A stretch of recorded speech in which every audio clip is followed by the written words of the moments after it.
Hey everyone, good morning, good evening to the online world of www.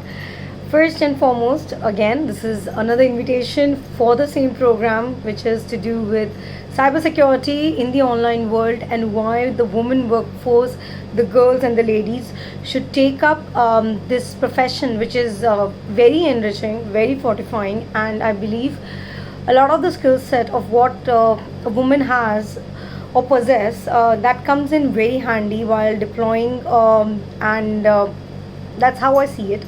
And today I wish to discuss the peer-to-peer node. When we talk about Bitcoin blockchain, I think a lot is being talked about Bitcoin. A lot is going to happen when we talk about the platform economy, when we talk about the digital economy per se, how the digital economy would be deployed in 2020. Obviously things have been deployed in many ways.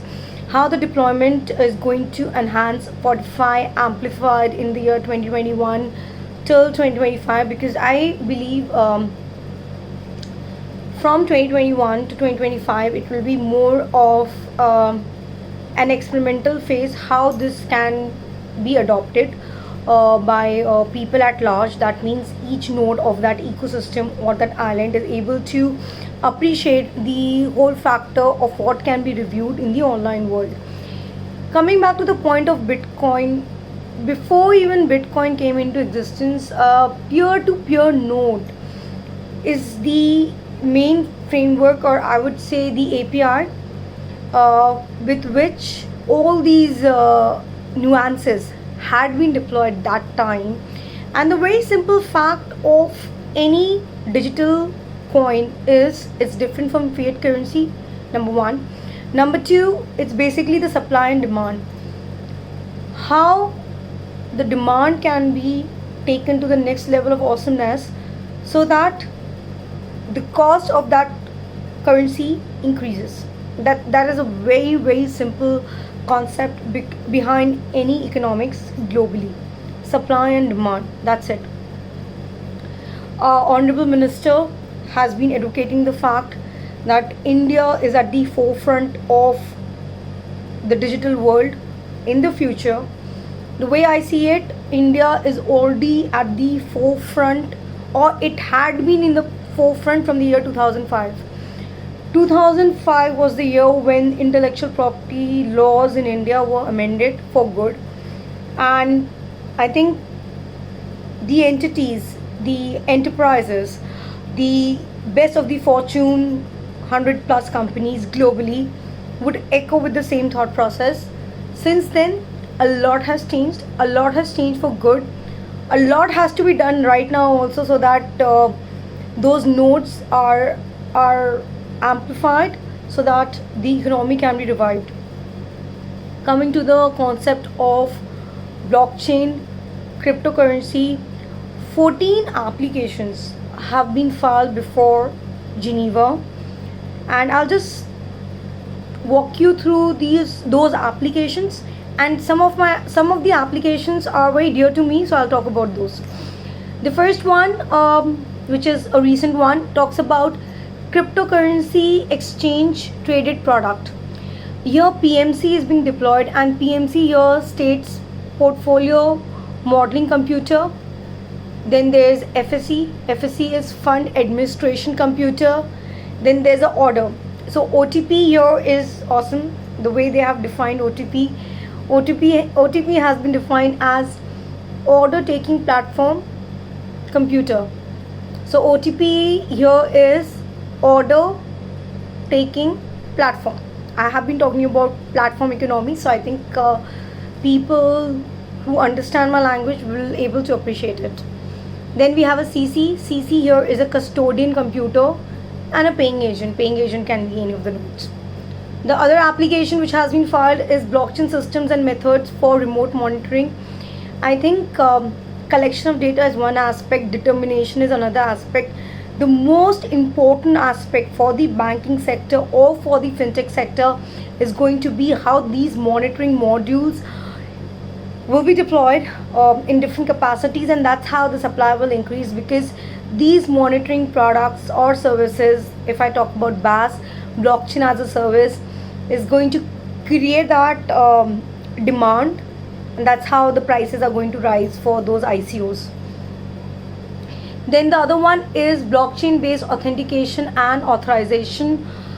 So these technologies include receiving a request from a second computing device to verify ownership of a blockchain address. Again, I'll repeat. They receive a request from a second computer device to verify ownership of the blockchain address. So that's why blockchain is all to do with trust, and trust can build good blockchains. Or I would say the blockchain community is all about trust on a global level. The next very important pattern application is encoding sensor data and responses in a distributed ledger. When we talk about sensor, the first thing which comes to a technical mind or a technologically evolved mind is IoT. IoT is all about Internet of Things, and I think when we talk about IoT, sensor data is going to be very important, and how the sensitization can be done for human capacity building, that is where people like us come in very handy.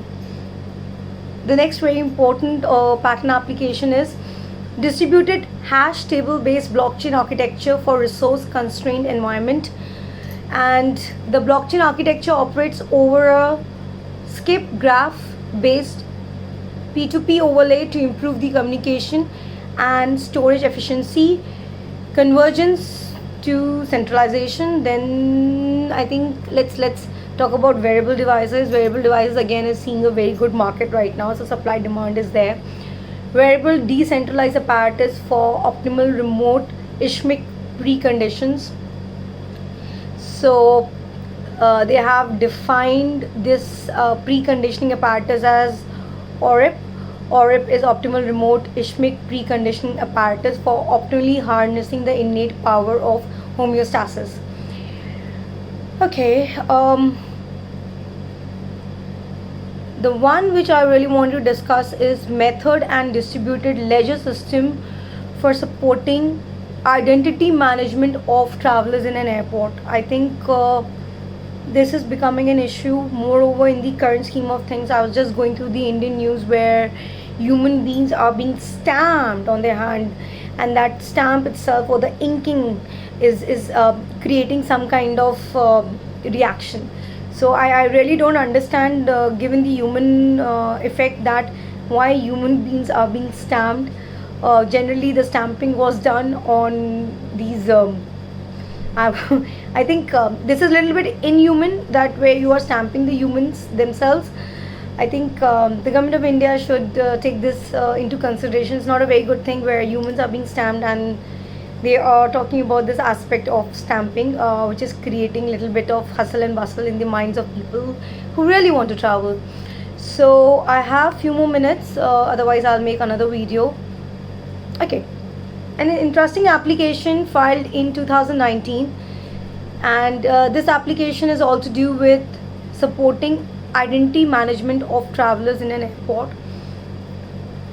So it's using a distributed ledger system which includes a global identity blockchain. So the main framework is divided into two blockchains here. One, we have a global identity blockchain and several security blockchains, wherein the global identity blockchain is accessible. Who is accessing these blockchains is a question people need to understand here. Is entities of the distributed ledger system. So only the entities who have I would say have licensed the distributed ledger system would be able to access that data, that are involved, and that system has to be involved in predetermined flight segment. It's a method which has been claimed, whereby there's receiving of the global identity blockchain, then registration request is there from the traveler via the traveler device through the UI of the traveler device. Here the traveler device can be a handheld device. That's how we patent attorneys talk about devices, wherein the registrant request includes a commitment. Okay, the registrant includes a commitment for identity data that is uploaded by the traveler in a secure cloud storage. Again, who owns that data is the question you need to answer.